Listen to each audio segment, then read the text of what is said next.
Hi, welcome everyone to today's webinar, Supporting Infants and Toddlers Resilience During Transition. My name's Vicky Mansfield and I'm a Practice Development Officer at Emerging Minds.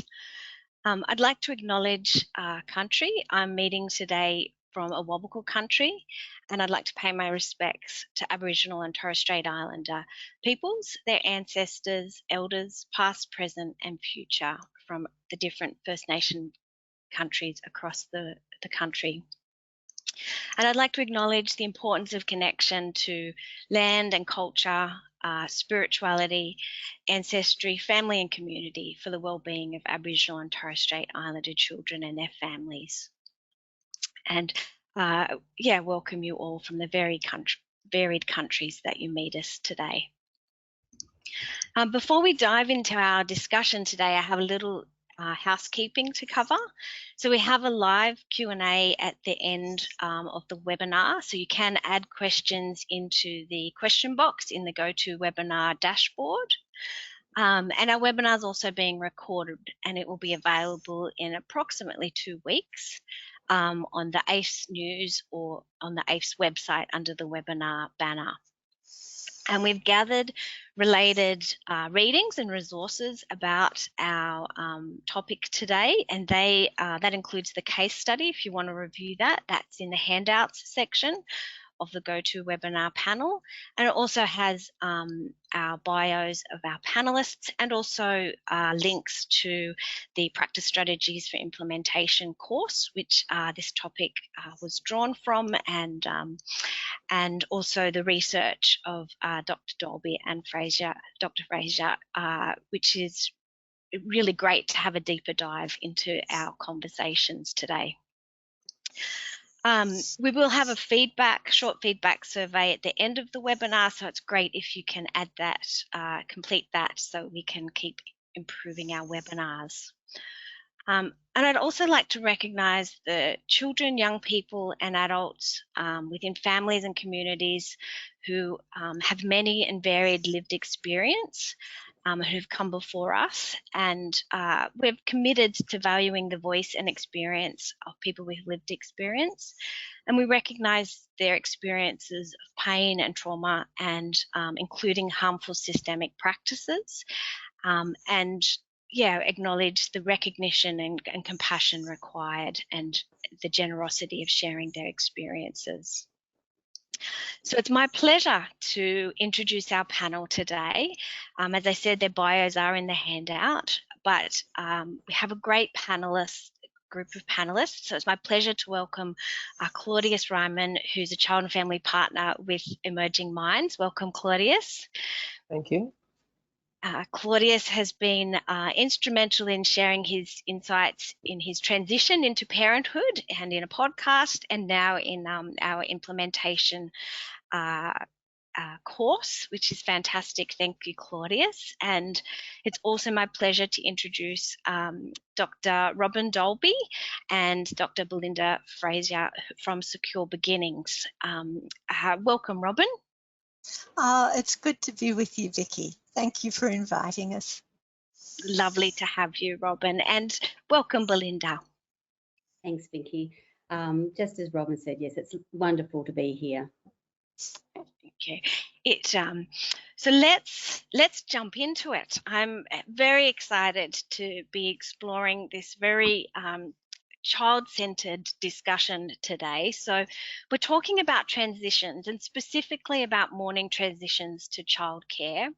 And we know in those early years that the day-to-day things that children experience, the day-to-day interactions, are a really important part of their social and emotional well-being.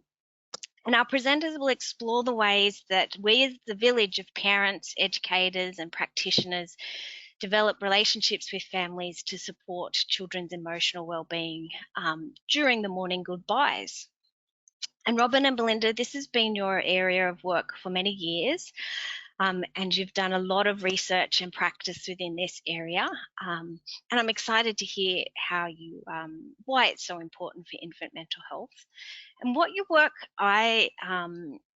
in preparing for the course and for the webinar, I could see that What you're saying is that morning transitions can be really emotionally charged. They can be busy and they can set the tone for the rest of the day for toddlers. And one quote stood out for me, particularly in your baby place-based learning research, is transitions are often overlooked as a starting place to create a calm learning environment for all children, especially children who've experienced trauma or who have diverse needs. So transitions are a starting place for educators and teachers to find a firmness within themselves to help children and families to feel safe. Robin and Belinda, can you share with us what practices help create a culture of connection and closeness for transitions? So I'll start off first, Vicky. I'm just so pleased that we have this topic, because when we think of building connections with young people, we think about the times that are peaceful times when they're settled and ready to play. But what Belinda and I are focused on is that to think that you actually can build connections too around painful feelings, as when a toddler has to say goodbye to their mum or dad, or they feel unsure about entering play. So to talk about our practice, the practice we use to build culture and connection around transitions is to be still.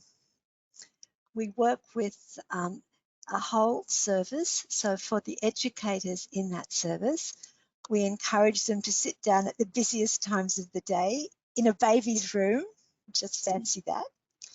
And then we encourage them to be still on the inside. So in readiness for the families and children when they come in. When they're still on the inside, they've got more room to be able to welcome whatever emotions that the children and the families bring to them. By sitting down, the educators give the parents a direct route into them, and their stillness allows for the transition to be relational. I need to explain what that means. Yeah. A relational transition is what the parents and the children experience is that they land and settle into a relationship that is anchored by the educator. Now, we've made an animation to introduce parents to what this relational transition looks like, and we get them to imagine two little rowing boats coming up next to each other. And so the parents are invited by the educators to sit down with them. And when the adults are all sitting down close together, of course, it's easier for the infant to go a hug-to-hug transfer, or the toddler to step from one rowboat into the other rowboat. So we've brought the animation along. So if we could put it on now. So it just runs for 2 minutes, so you get a sense of what it's like. Thanks, Robin. Quietly.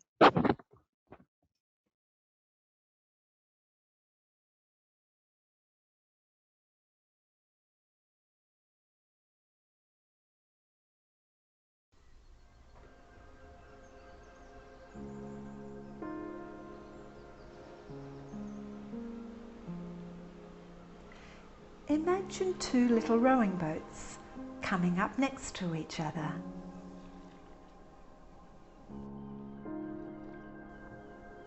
And the child steps out of the parent rowboat and into the educators. The problem for the children is there is that moment where they have a foot in each boat, and if the boats drift apart, they get stuck. Or when the children come in and they're not quite sure whether they are in the educator's boat or the parent's boat, then they are stuck. The child may think, who's in charge?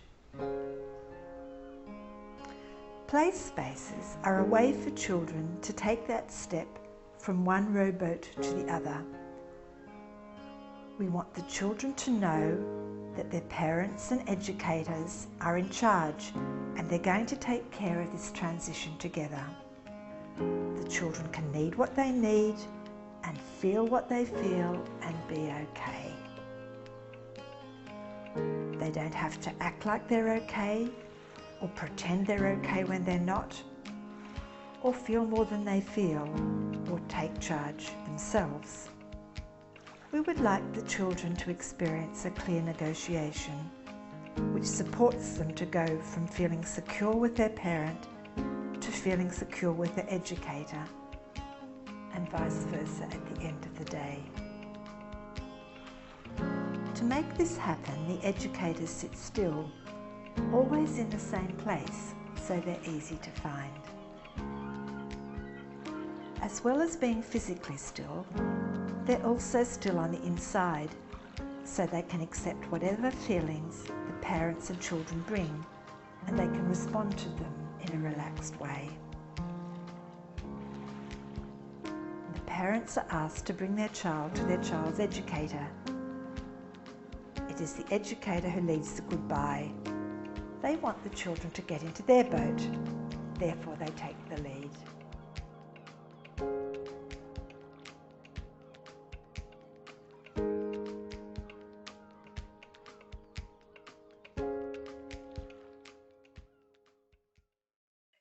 So you've seen our transition, our animation that we give to services so that they can share with the families attending their service. And the play space that was referred to is the sitting still space that the educators are in. They decide between themselves how many play spaces they can have and where to put them. So they allow for a direct route in for the families. The beauty of the morning transition is that it occurs every day. And so in a service that adopts place-based learning, everyone's doing the same transition in the same way every day. So that builds up a culture. But when things are repeated every day, interactions that are repeated also build closeness. The purpose of our transition that Belinda will talk about is to keep everyone close together, the parent, the educator, and the infant or toddler. And every day when you have this moment of being close together, closeness builds, and gradually an authentic reciprocal relationship develops, which our colleague in England, Dr. Jules Page, she has a beautiful term for it called, we're building a triangle of professional love. And Jules describes that intimate relationship as complementary to the parent-infant relationship. It becomes part of the child's history as well. Okay. Thanks, Robin, and it's a beautiful description and visual image of being with and how to be with children in that space. And Belinda, can you tell us a little bit about how the transition stepping stones help children get ready to kind of ease into launching to play? Sure. Well, first, I just wanted to say that learning to say goodbye it's something that you do for the rest of your life, and sometimes it can be painful. So, and it's not necessarily something that we automatically know how to do. It's something that we actually need to experience. So, if we've got someone who's there to help guide us through it, it's just going to take all the pressure off. So in the video that you just saw, what you actually don't hear is the relational language that we use. So educators use a dialogue to create what we call stepping stones for families to land upon. So each stepping stone supports the adults to staying close to the infants and toddlers' upset feelings during the goodbye. Now, for an example, an educator will start with a goodbye ceremony, and they do this by asking the parent, are you ready for me to take charge of your child? They would say the child's name, and keep her safe until you come back this afternoon. And then the parent would say, yes, I am. Now, this exchange creates the very first stepping stone, which is what you were asking for, Vicky. Now, for many, the language seems quite stilted, or it doesn't feel like it comes naturally to them. But actually, the meaning behind it is very direct. So when educators say to children, my job is to take charge, the meaning is I'm actually being responsible for you. I'm not going to collapse on you. You can count on me.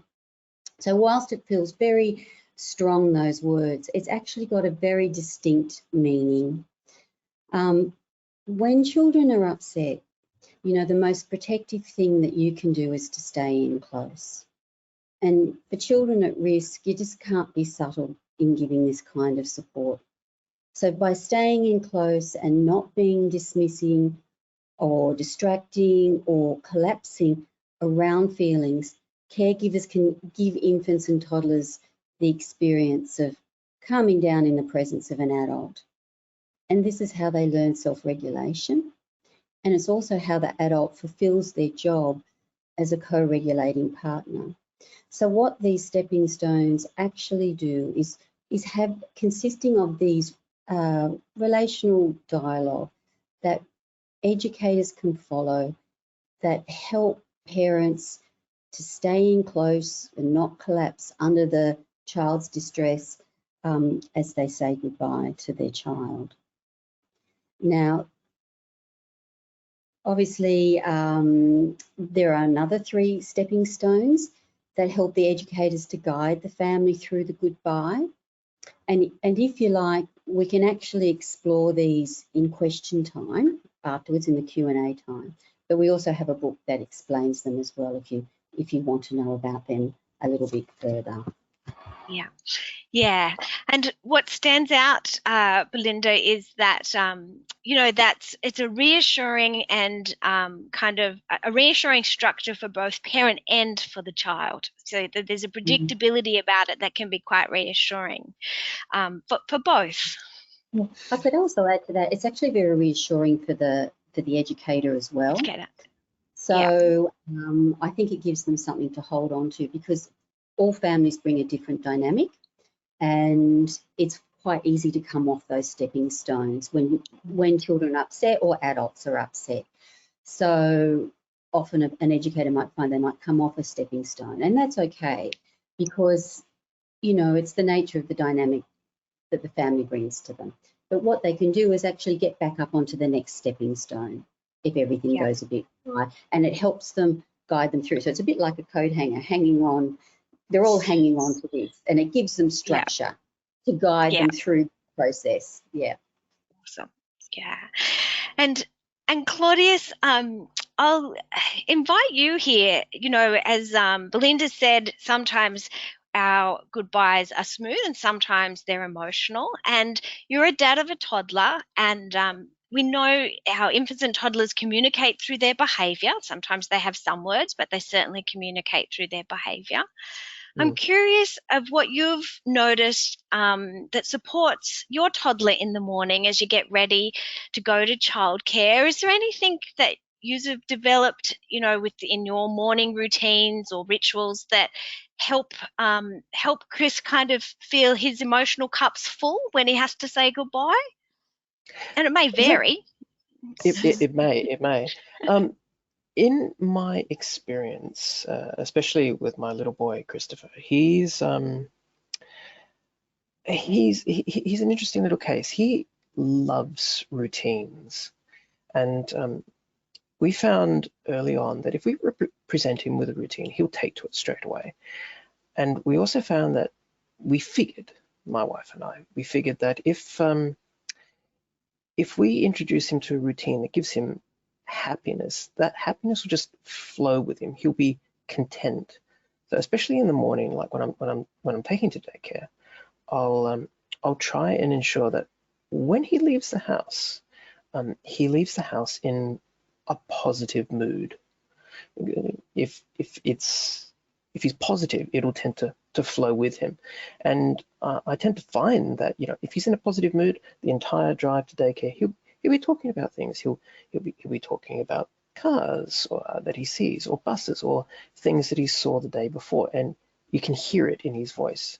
And I have experienced days when he's been quiet and withdrawn, and you know that something's not quite right. But on the days that he is positive and he's happy, he'll talk the entire trip, and it makes you feel the positivity from it. You feel the contentment. There are some things that we've done that sort of set this. We introduce things that bring him a little bit of happiness when he do before we leave. Like early on, I encouraged him to get a flower and bring it to his mum. And before we left the house, he'd go to the bush, he'd pick a flower every day, every morning. Went outside, he had to do it. Went to the bush, grabbed a flower, took it inside, gave it to mum, and he'd leave the front door with a big grin on his face, and he was completely happy. And it set the mood for the rest of the trip. He'd walk into daycare happy, like he wanted to be there. Yeah. And it's a very encouraging thing and a very satisfying thing to experience. Yeah, and it's a lovely description of the closeness that that you all share as you're leaving. And I imagine there's some days where it's wobblier. Can you notice when it is maybe a wobblier and more tender or vulnerable goodbye? Yes, I can. Despite what I've just said, there are days when he's having an off day. He's having an off day, and like I said, on his off days, he won't be as quiet. I look in the mirror, and there he is. He's in his seat. He's sucking away on his thumb, and all that you get out of is mm, mm, mm. Are you all right, mate? Mm. And he's not saying anything. And you know that maybe he didn't have enough sleep. Maybe he's feeling a little bit funny. And you have to take that into account. And on days like that, I time permitting, I'll give him some extra care, give him extra hugs, be a bit more supportive of him. When I take him through the front doors at daycare and bring him into the classrooms with the rest of the children, I try to stick around a little bit longer to make sure that he understands that he's loved, he's cared for, that however he's feeling, his feelings are not invalid. I'm not going to put him down and then have him fall apart and say, oh, no, you'll be right. No, stay with him, come down to his level, give him a hug, ensure him, show him that he's cared for. And if I have to stay an extra 5-10 minutes, I'll do that, if time permitting. But at the same time, that is bolstered by the educators that he's exposed to. They will see that he needs a little bit of extra attention, and more often than not, someone will be able to come over and join us and be able to share in that moment, and it will become a transition where I'm giving him attention and the educator's giving him attention, and I'll be able to slowly draw away, and hopefully everything going well, he'll just draw towards the educator, and it'll be a transition. And it falls in a similar line of like what Robin has been speaking and what Linda's been speaking about, that the educator will see this, understand how it's happening, and there'll be this transfer, this gentle transition from parent to the educator. Thanks, Claudius, and it's lovely to hear what you're noticing and how you're responding, because I think as practitioners supporting families, it's often our role is to be curious with families about what they're noticing and responding and supporting them in that process, because transitions are a part of many of our lives. Excuse me. And thinking now about our case study, because I think what you highlight, lovely Claudius, is that every family will have their own context. Every little child will have their own context around what their you said Chris was quite responsive to routines and what you noticed. So thinking about our case study. In our case study, Alex is 3 years old and has experienced family domestic violence in his early years. And Alex and his mum, Lee, are finding drop-off to childcare quite anxiety-provoking, and Alex is also quiet and withdrawn from his peers in the interactions. And this case study is in our practice strategy for formulation and implementation course. And I'm wondering, Belinda and Robin, what additional considerations or supports are helpful when a child has experienced developmental trauma or when there is a high degree of anxiousness around separation. It may not be necessarily related directly to, but there might be a high level of anxiousness.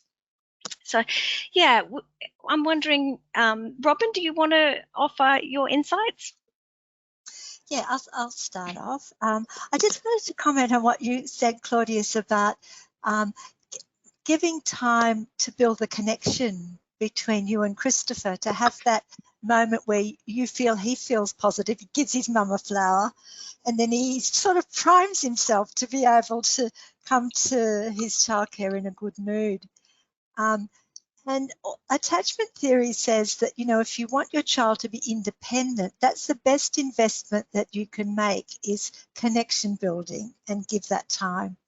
And so this brings me to children who've suffered trauma or failed protection or disruptions in care, because often they behave in ways that the caregivers or their parents can feel that the child is pushing away from them. And then that's quite confusing. It could be the pushing away might be expressed in terms of the child not looking at them and avoiding eye contact, or arching or making themselves hard to hold. In talking about the children in that way, I'm drawing upon the research of Dr. Mary Dozier, who works with foster care parents to help them settle in with the children they're caring for. And she's got this attachment biobehavioural catch-up program. So when a child is making that contribution that gives you the impression that they don't need you and are sending you away, you really need to help the parents to be able to think about what the child is trying to communicate to you. And often the pushing away behaviours, you could understand them as the child trying to look after themselves and manage their own regulation when they're too small and they're too young to have the resources to do that. So one of the things that's helpful is to help parents to have a space where parents can talk with feeling and think about their child's behaviour and what they're communicating. The other thing also to reflect upon is what I said before, is to be nurturing and to create connectiveness is the way to go. But for some caregivers, that's quite new to them, and being nurturing like that doesn't come naturally. So I think that as practitioners, you have to be sensitive that this is a new way of responding for the parent. The bottom line, though, is that, you can't overdo nurturing. It is the most important thing to build resilience in the children. Just to summarise what Mary Dozier says, because I think there are 3 really good points. She says, if you want to promote children's resilience and self-regulatory abilities, the 3 points to keep in mind are to nurture the children when they're distressed. We would say coming close. To follow the children's interest when they're not distressed. The biggest gift you can give children is your presence and your interest in them, rather than you telling them all the interesting things you do.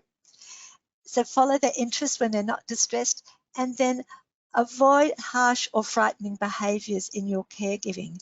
And if you do get impatient with your child, then it's up to you to go back and repair the relationship. Maybe you say to your child, gosh, I got so full of feeling myself that I didn't take into account enough how you were feeling. Okay. Yeah. And I can hear that relational language again there, Robin. The importance of being able to name and describe what's happening and help the child name and be with them in that moment. And, if I may, just quick, I fully support those last 2 points, and I have seen how they work with Christopher. I myself have had to learn how to, apologize if I've accidentally scared him with something that I did. You never do it intentionally, but in instances where you do it, it does not hurt to go up to the child and say, hey, look, that wasn't supposed to be scary. I'm sorry if it scared you. Everything is okay. I'm not upset with you. I didn't do it to scare you. And if you use a positive tone, an explaining tone, then I feel personally that, you know, the child will pick up on that tone and understand the apology, and it'll help calm, you know, the situation. Is that? Yeah, the genuine tone, I think, is really a great point, Claudius. And I think it is that noticing. And Belinda, I'm wondering, can you share maybe what, because I know a lot of your work is looking at what behaviours or cues our children, the children might be telling in their interactions in that transition period. Yeah, what might help Alex from our case study to transition into play with his peers potentially? Okay, well, I think, Robin, were you going to talk about, Robin's going to talk about that part, and then I'm going to talk about another part at the end, but I can jump in a little bit later on. Yeah, sorry. Robin. We're a bit inflexible. We've got our bits worked out. Yeah. No, that's okay. And I have a problem reading. No. Well, when I looked at the case study, I'll just read what, you know, part of what was in it that drew my attention. That the educators at daycare are concerned that Alex continues to be withdrawn and is not interacting with his peers. They said that he uses few words and often requires a lot of prompts to move from outside activities to lunch or story time. So he would be on their minds as to how they can best support him. Now, I feel that the good news that Alex needs to hear are these words: we can start together. We can start together fixes everything. And it's really going back to the educator's role as a co-regulator. So he will be well supported through relational transitions. And Belinda and I have developed this relational transition that comes in after the parents leave, which we call Launch to Explore, that supports infants and toddlers to be able to enter play in a predictable way. So have we got time just so I can go through that briefly, Vicky? Yeah, okay.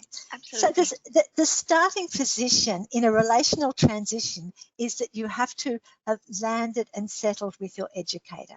So when mum or dad leave, in this case, when mum leaves, Lee leaves, Alex is in a relationship with his educator. She'll be sitting beside him.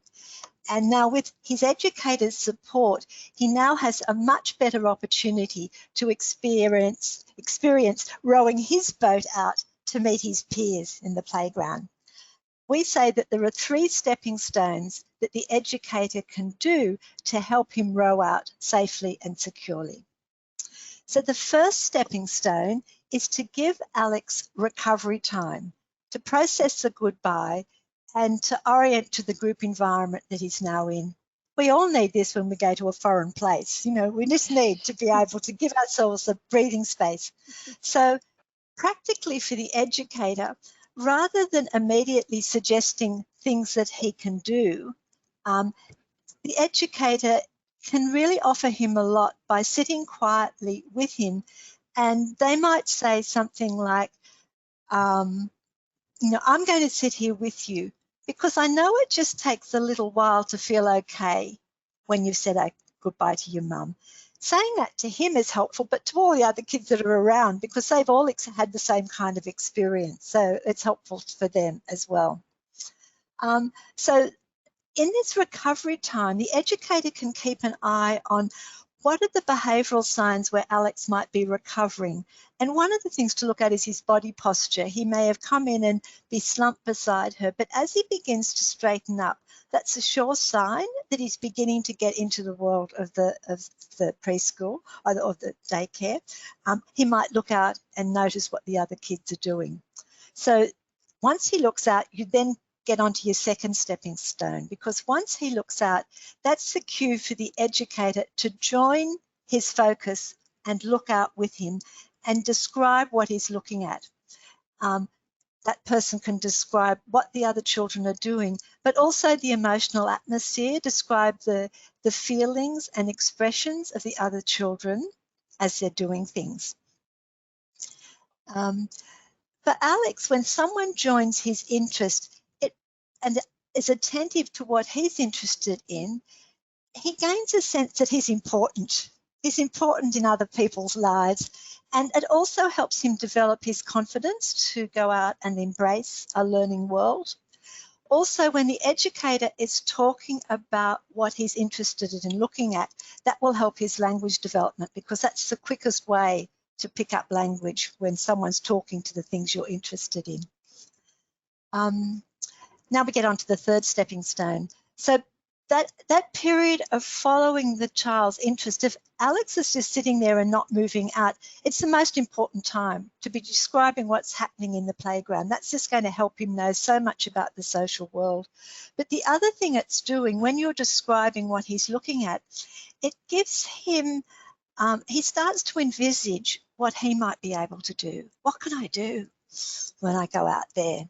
And so that's by describing what he's looking at, the educator is setting the scene for Alex to make his own move out.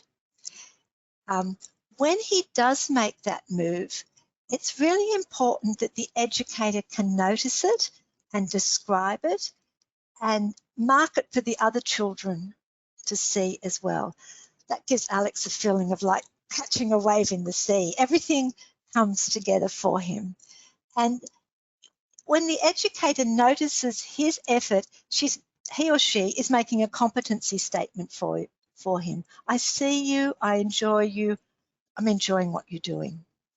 And then, so those three stepping stones, they fit the letters ROW, recovery time, orient to the child's interest, watch and mark their effort to go out to explore, will actually help all children to be able to join play on their own level, on their own strength, and on topic with the other children. So they'll come into the group play rather than try to pull the other children away into an idea of their own. Long answer, Vicky, but they're very particular stepping stones. Very particular stepping stones, but so rich and descriptive of what it might look like for Alex. And I think that is really helpful, because as a practitioner, whether we're an educator or whether we're an allied health practitioner, maybe supporting that family, having that level of description helps us kind of to be able to, speak to that and explore that and be curious with families about that process, or with educators and advocate around that as well. So yeah, thanks, Robin. And Belinda, sorry, I think I cut you off there. I just had a thought while you were talking, Robin. I just wanted to add this other thing as well, is that what Robin's really describing is how the educator can be a co-regulating partner for the child, because entering in peer relationships is stressful, and it's very tricky. And for young toddlers like Alex, it's especially complex. They have to work out a lot of cues. And I think the role of the educator there can also really support Alex to look into the interactions between his peers, into the world between his peers, because there's certain things that they actually need to look for to know when to go in. And these are the things like the pauses that happen between their peers. These are really terrific entry points for them to go in, and this is what the educator can highlight. But also the looks or the smiles that come from a peer that can actually indicate an invitation to play. So the educator can describe all of these things to Alex. It gives him an enormous amount of information and great backup to know when to come in. Because when children enter in when there's not a pause, it doesn't always go well. So they really need that opening to move in, and it gives them opportunities to switch positions, change positions within the peer group, and learn what it's like to be in another child's shoes. But most importantly, I think, as you know, what Robin was describing is that the educator can actually describe what's going on in the relationships between his peers, and then they can learn about the intentions of the play. And as she said, really imagine what they themselves can contribute to that play and extend upon it. Yeah, which it's so wonderful to hear about how we can step into the child's world and be a co-regulating presence. And I know one of the aspects of your work is looking at reflexive practice and how practitioners, how important that might be for practitioners to be able to bring stillness and firmness within to support children in that co-regulation. Belinda, would you be able to kind of help us understand what that process of reflexive practice looks and feels like? Sure. It's a key component of the work that we do. You know, when we talk about supporting a child in long day care, really there's another side to that question, and it's really, well, it's actually about how do we also support the educator to stay in close, because the educator's working really hard themselves to stay in close to children and families who are distressed. It's not always easy, and particularly, you know, if the family's rejecting of them or rebuffing of them, it's very hard work to sort of pick yourself back up and go back in there and be really welcoming of that family.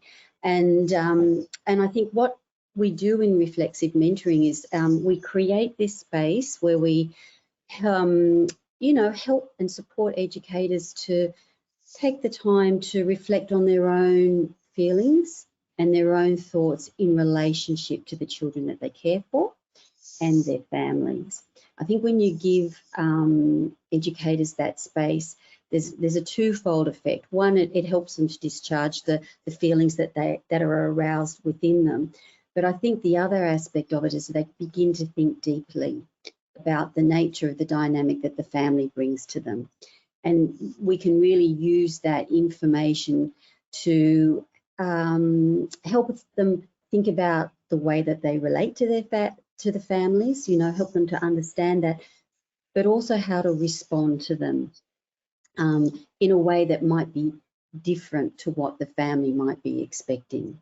So it helps the educators to receive families, welcome them in a relaxed manner. And this is a turning point for some families. When the educator accepts whatever the family brings to them and receives that and stays in close, this is what really turns things around for them, particularly around these difficult transition moments like what you've described with Alex. And for the educators, when they have that opportunity to talk about how they feel, about how, you know, their feelings about the family with their peers, it can be enormously cathartic, and it can really help to understand what's going on for them. It can really change things.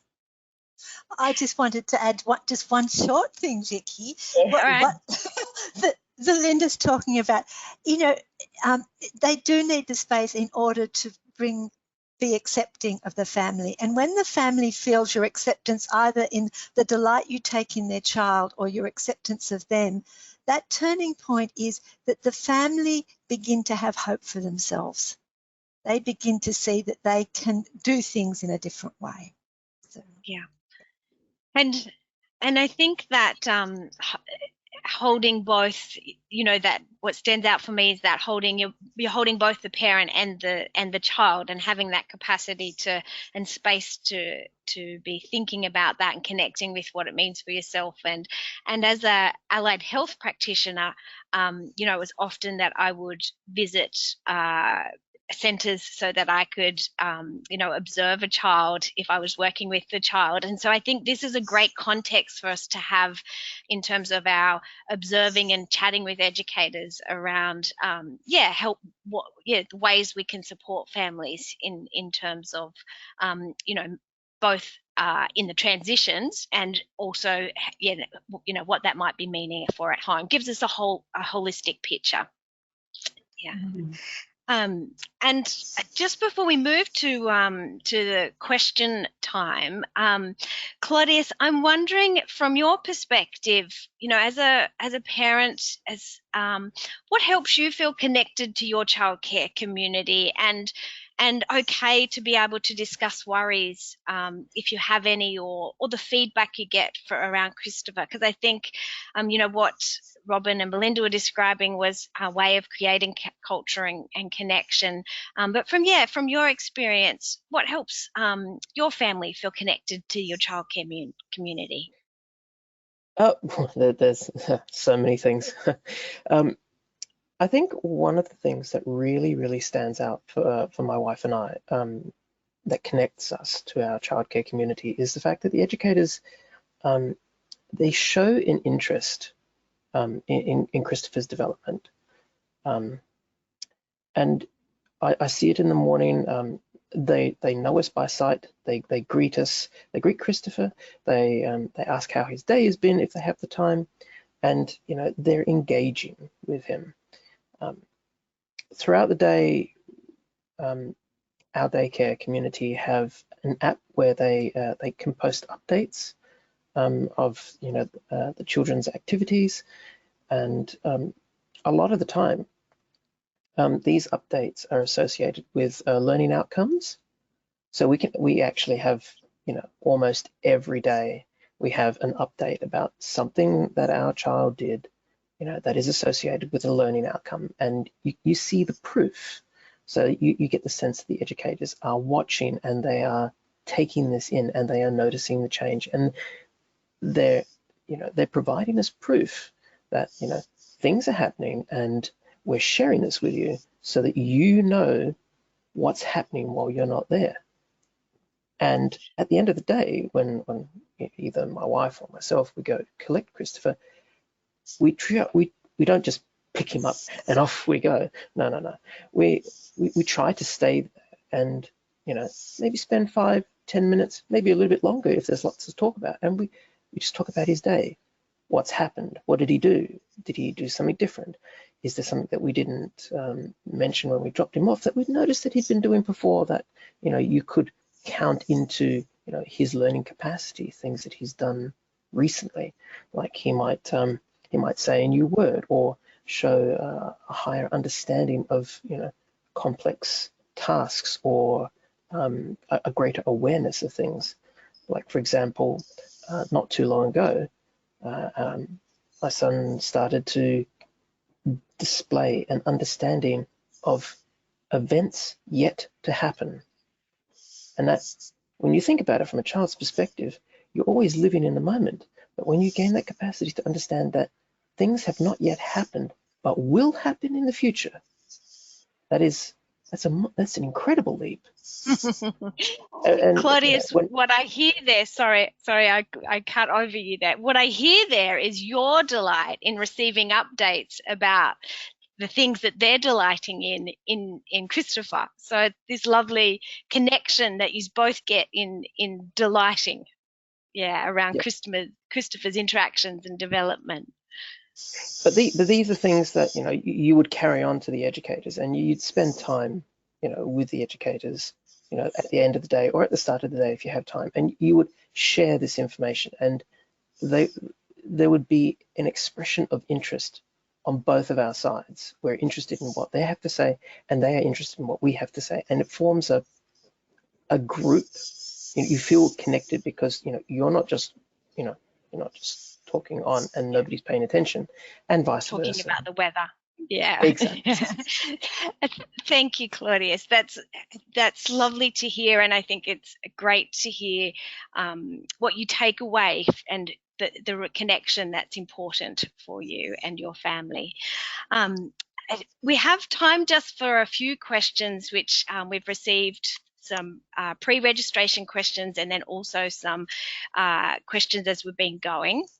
We will do the recording as well, but just before we go to the end of the webinar, we'll have a couple of questions here.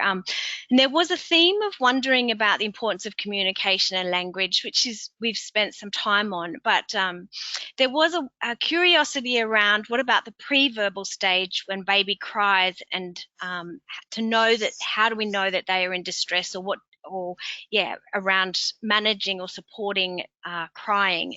Robin or Belinda, would either of you like to kind of comment on the pre-verbal babies and crying? Big question, smaller. It is a good question. I think I just Robin, say two. Yeah. yeah, you want Well, I just say I just have two things, and then Belinda, you might have something. I mean, it's their way of communicating, isn't it? And even when children go on to talk well, really their main way of communicating is non-verbally. So I think we have to always regard their crying as an honest communication.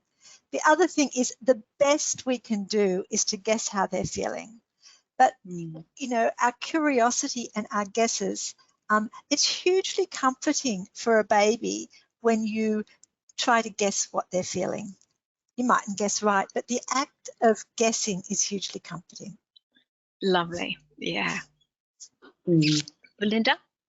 Yeah, I was just thinking what you can do is that can help you through, as well as you can just do the physical check. Do they need a change of a nappy? Are they hungry? Are they tired? And I think once you've done those sorts of things, you can know within yourself that the baby is safe. And then exactly as what Robin is saying, you're staying with the baby, you're staying in close, and you're trying to work out with the baby, or the infant and the toddler, what's happening. And you can also use your feelings as a guide, because we share our feelings, and that's a wonderful form of communication that happens through the body. It's a proprioceptive experience, and if we start to listen to ourselves, and if that's promoted in your service in the way, say, reflexive mentoring might be, then I think you're actually starting to develop an attunement to the infant. And you can use that as a guide as well as to what might be happening. Yeah, lovely. And some of the other questions were around how can parents support infants or toddlers to listen, and this is kind of a golden question for infants and toddlers, to listen and obey short or simple instructions. You know, I think that's a very dynamic time, and do you have any words of wisdom around those areas? For me I think we need to be better listeners. I think if, you know, you can't do this all the time. Like if your child was going to run across the street, you've got to immediately get to them. But if there are instructions like come to the table, or it's going to be morning tea, before you give your instruction, you take a moment just to enter the world of the child. It might be just to say their name, or it might be to go and just notice what they're doing. I remember at preschool there was a boy who had additional needs, and people were using the visual cards to make their instructions clear. But nothing worked. But when they went over and they took a moment to notice, oh, Damien, you've found all the white horses and you put them in the pen. And I've got important news to tell you. Now it's going to be time to have morning tea. That connection before making your own instruction clear gave him the bridge to be cooperative. So I think when we can connect first and then make a clear start ourselves, we're helping the children learn a model of cooperation. Yeah. Is there anything you wanted to add, Belinda, or?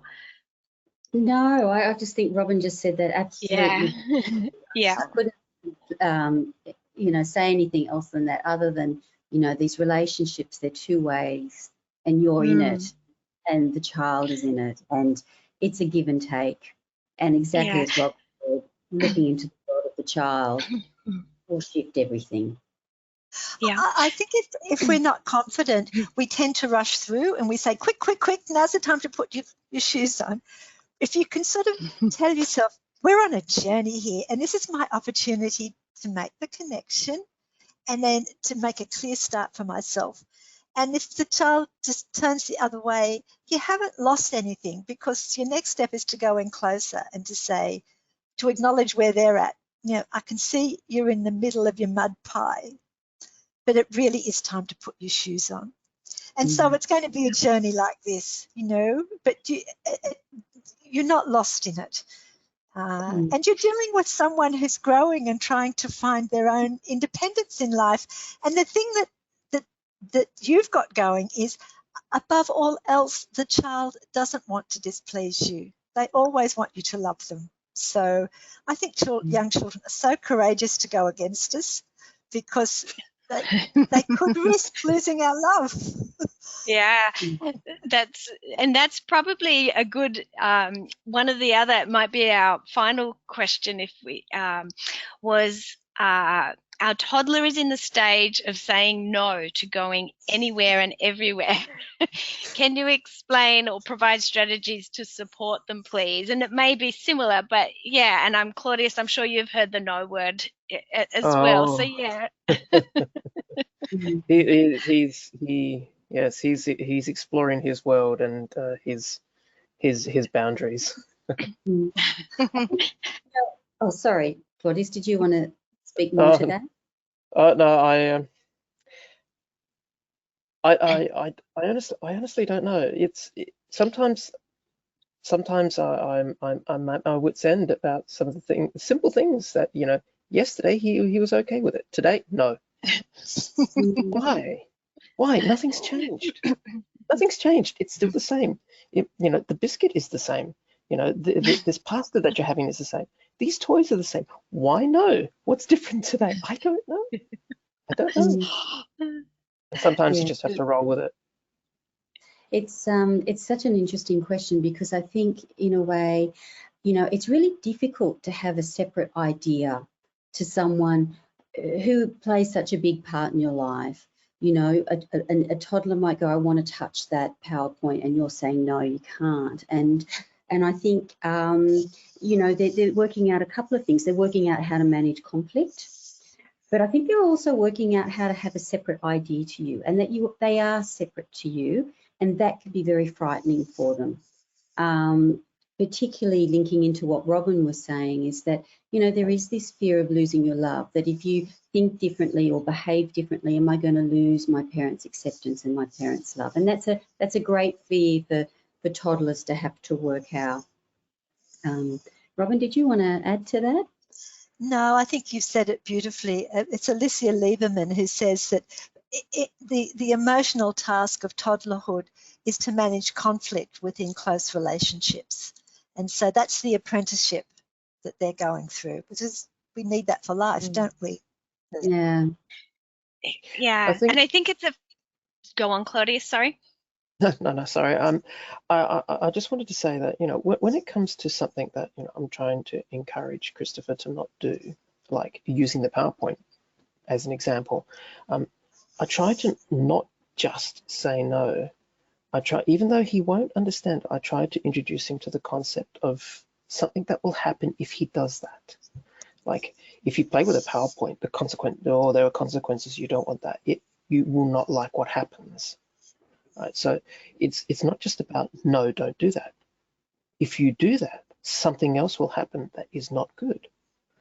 So I try to do that in as many situations as I can, where I'm trying to dissuade him from doing something that may have an adverse reaction later on, and in the hope that, you know, as he gets older, be able to understand it or explain it more clearly to him in a way that he can grasp and understand why he's not supposed to do it. Yeah, which is helping that naming and context. Excuse me. I'm conscious we probably have less than a minute, so rather than a question, I'll just ask each of you, what's your parting take-home message for the audience? Just briefly from each of you would be a lovely way to finish. There's been such rich discussion. Yeah, Claudius, do you have a take-home message? I know it's a bit of a stretch, but if you have the time, patience, try and listen, come down to their level. Try and imagine yourself in their shoes. You know, we forget, you know, all our life experiences have crafted us to this moment, and a child starts with nothing and they have to learn it. The apprenticeship. Thank you, Claudia. It's lovely, and thanks so much for your generosity today. Robin or Belinda? Well, for me, I think we've said this during the session, but for parents, staying in close when infants are distressed, the most protective thing you can do is to join them and to stay in close with them. And then you're placing yourself in the position of being a co-regulating partner. Thanks so much, Robin, for sharing your wisdom. Belinda? Okay, mine's aimed at educators. Mine's a little bit longer. I've got make each transition relational, where parents and children experience landing and settling with you.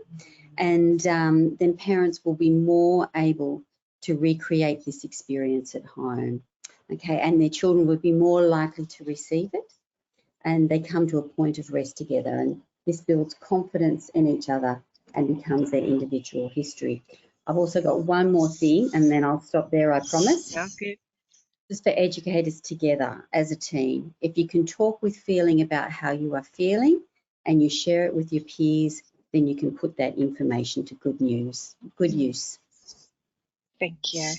Thanks so much, Belinda, and thank you all for such powerful learnings this afternoon, and such beautifully child-centered learning, which is a joy to listen to. Just to finish up, if people can complete the short survey, that would be fantastic. And thank you to the presenters, our audience, and to the AIFS communications team and the Child and Family Evidence and Evaluation team. You can subscribe to the AIFS and Emerging Minds newsletters to be notified about the recording.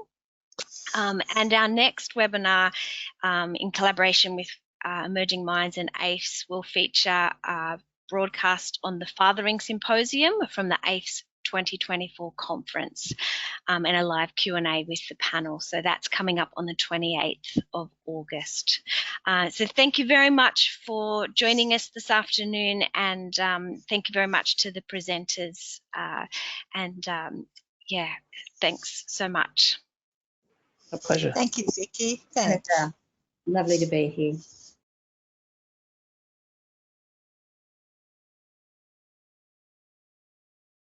Welcome back to our Q&A, and thank you to our panelists again. And we had a lot of questions about some specific situations and the importance of particular areas. For example, do these principles that we've been speaking about in terms of closeness and staying connected with our children work for child protection practice, or when parents are separating and children are transitioning between parents, or some specifics also about at childcare when a child might be feeling rejected by peers or is lashing out.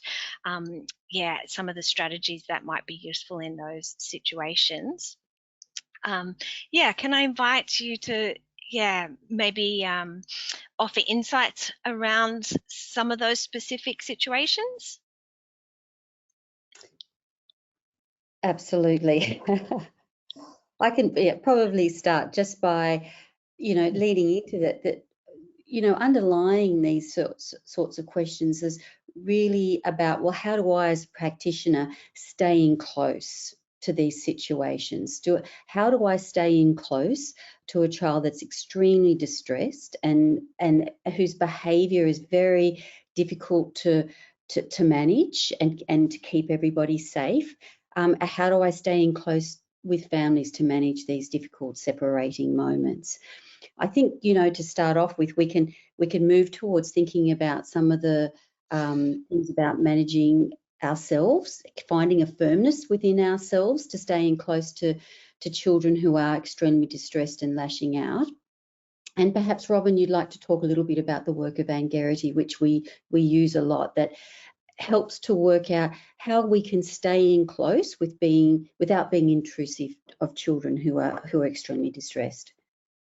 Yeah, I think when a child is extraordinarily distressed, educators know this anyway. They're brilliant at making the context smaller. So it may be that they move a group of children away so that the context's smaller, because that will help the child who's so out of control be a little bit more in control.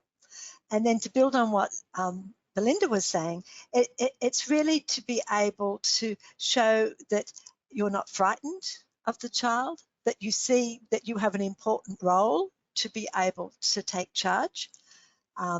If the child is very persistent in sending you away, I would be respectful to say that I can see that you don't want me too close.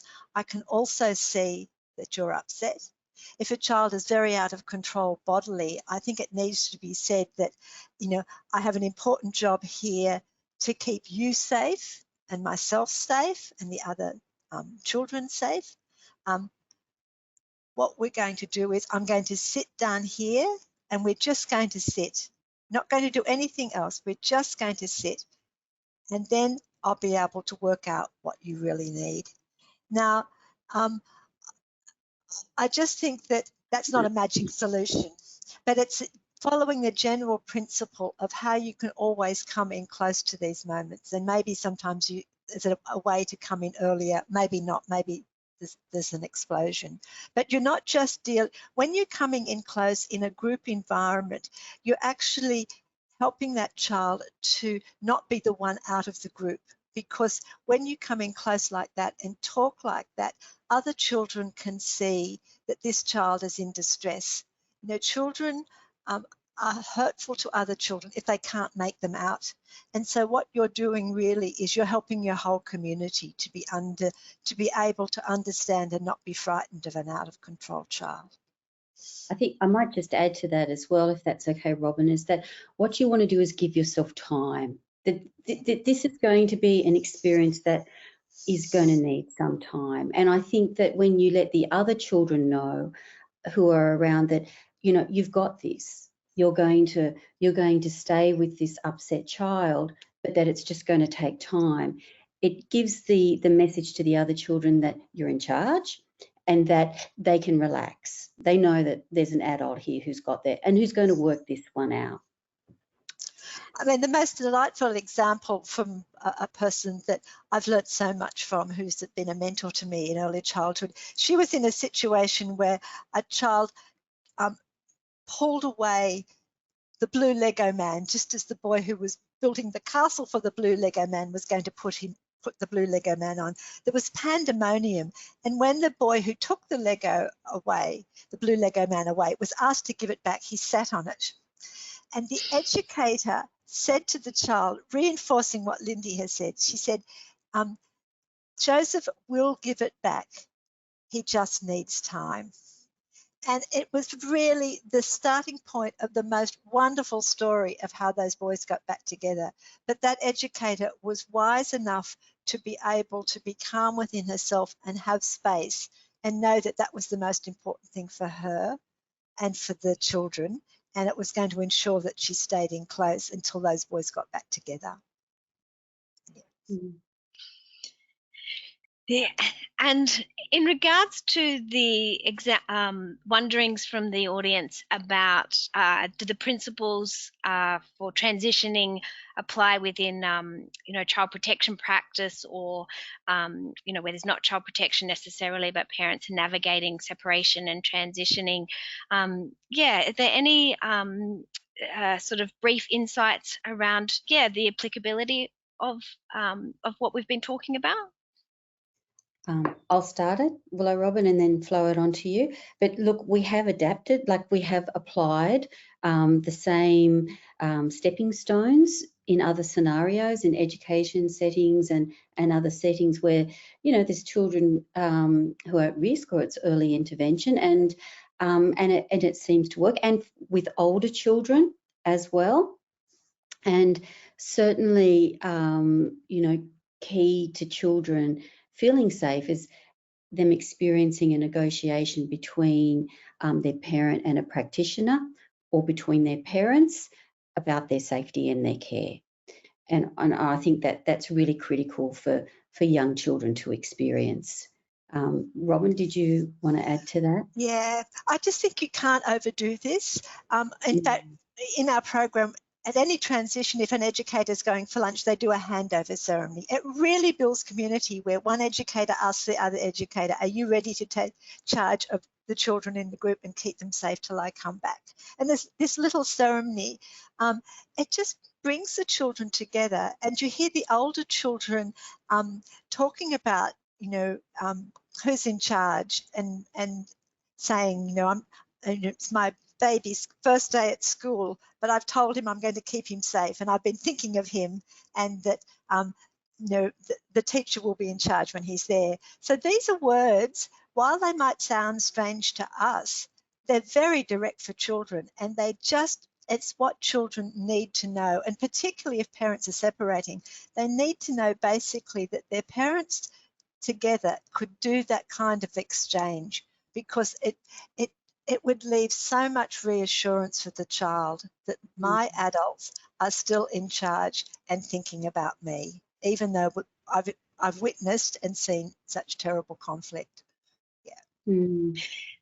And such a great message. I think my adults are in charge and are thinking about me is so applicable to so many, and helping, have that as a mantra in some ways. Robin? Yeah. Belinda, sorry.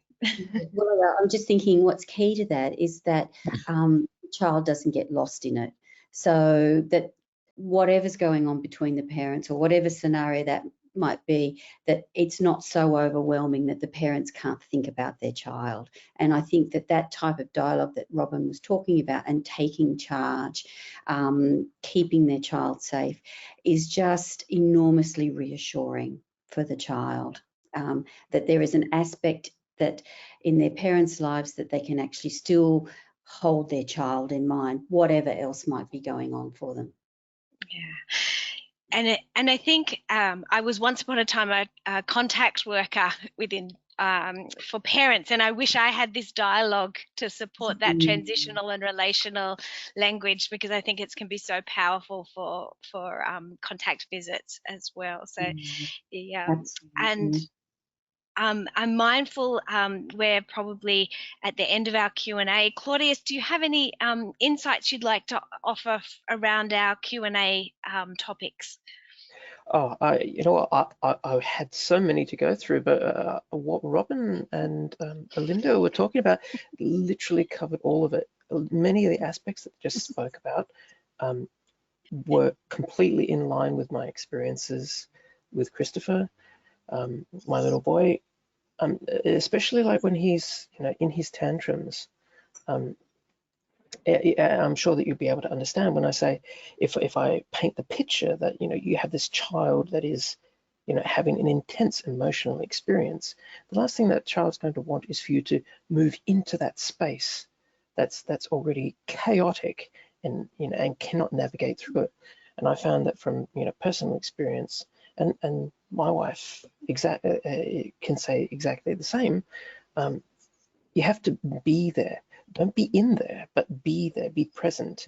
And if they don't want you to come to them, sit down, come down to their level, sit and wait. They can see you, but you're waiting for them. And after a while, they'll calm. And once they're calmed and they can see through that chaos that's, causing distress, they will come to you. And once that's happened, you've re-established that connection, and you can offer the comfort that will help them, bring them back to ground. Thank you. I might just, can I say something just there? Because I think, Claudius, you also mentioned something really important when we were talking off screen. And I think that you said that it was really important not to leave your child in it on their own. Yes. And I think that is exactly what you were talking about there. And, yep. And I think when a child enters into that headspace or that feeling space within their body about a tantrum, there's that build-up that for whatever reason they can't manage on their own. They've relied too much on their own self, and it's just imploded for them. And at that point they need the adult. And I think that's what you really highlighted there. Yeah, exactly. When they're at their worst, when it's raging, it's really bad. I feel that it'd be a really bad idea to abandon them to themselves, because if you consider yourself when you're having one of those days where it's all too much, do you want to be alone? You know, when you can't find the way out, when you're lost in the emotions, do you want to be alone, or would you really prefer to have somebody there to help be there for you? Yeah. To help bring you back to ground. Yeah. And I think what I hear is that we've got being there, we've got being close, we've got the importance of language and naming what we're being curious to name, what we think they're feeling, as really core messages across those situations that we have just explored in the Q&A. Thank you so much for all of you, again, for your generosity and wisdom, and for taking the time to do some additional Q&A for our audience. And yeah, we'll leave it there. Thanks so much.